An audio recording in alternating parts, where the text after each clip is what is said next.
Hello, my name is Luke, and I'm going to be doing my video assignment for the movie Star Wars Revenge of the Sith, so this would be episode 3. This movie was directed by George Lucas, and it was released on May 19th, 2005, which happens to be the day I was born, which is also, I think, a reason why I like this movie. But the movie's 2 hours and 20 minutes. It's science fiction action, and I would say it's more of a space themed, as it's played a lot in space, through spaceships, but also as land, but mostly through the space, since it's called Star Wars. But to go over the movie and explain the movie, so at the beginning, the Chancellor, his name is Palpatine. He is captured by the Sith in episode 2, so this is technically a regroup, or just kind of like how the plot's going. Takes over the end of episode 2. It'll transition to the other side to the start of 3. And so the Jedi Knights, Anakin and Obi-Wan, are trying to rescue Palpatine from the Sith Lord, Count Dooku. So he's on the ship, and they are flying around in space, and they have to get to this ship to be able to save him. Or rescue him, you could say. So they get to the ship, and they have a fight with Count Dooku, and they end up killing Count Dooku, or Anakin kills Count Dooku. And they get him. They get Palpatine, and they're trying to find Grievous, who's technically flying the ship. And they find him. They kind of have a battle, but General Grievous gets away. So they land the ship somehow. It was crashing down, but they pick up where they found off. Anakin, who then secretly has like a wife, Padme. He finds out that she's pregnant, and that's kind of like a big moment in the story, because that's like, whoa, she's pregnant. He's not even supposed to have a wife. As a Jedi Knight, you're not supposed to have wives. So getting someone pregnant is a whole big thing, and they're in the middle of a crisis. So to continue the crisis, Obi-Wan then goes to find Grievous on a different planet, and he's looking for Grievous, and he finds him, and they fight, and Obi-Wan kills Grievous.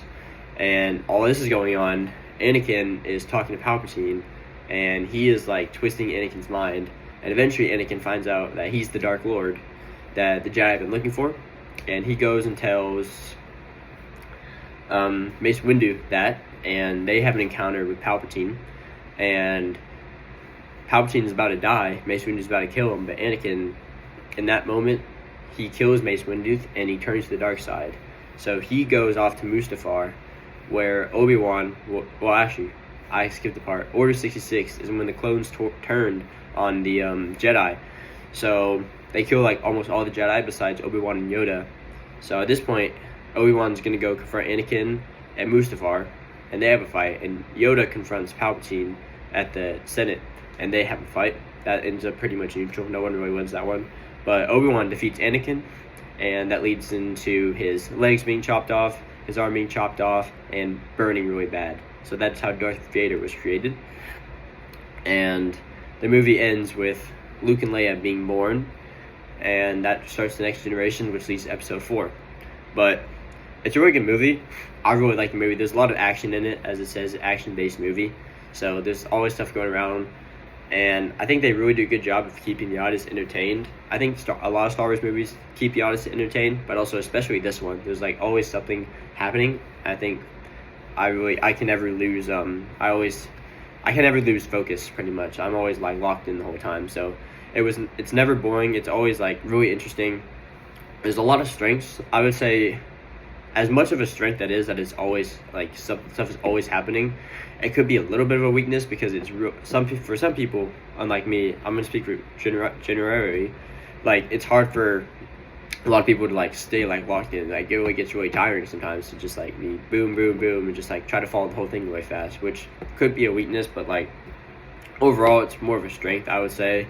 I think the music is great, honestly. Music and acting is probably one of the top like 2 things, because they're really great actors, really great music. Like some of the most iconic music from Star Wars is coming from this movie, and they really do all a good job. Like the sound is great, and really like a lot of it is great.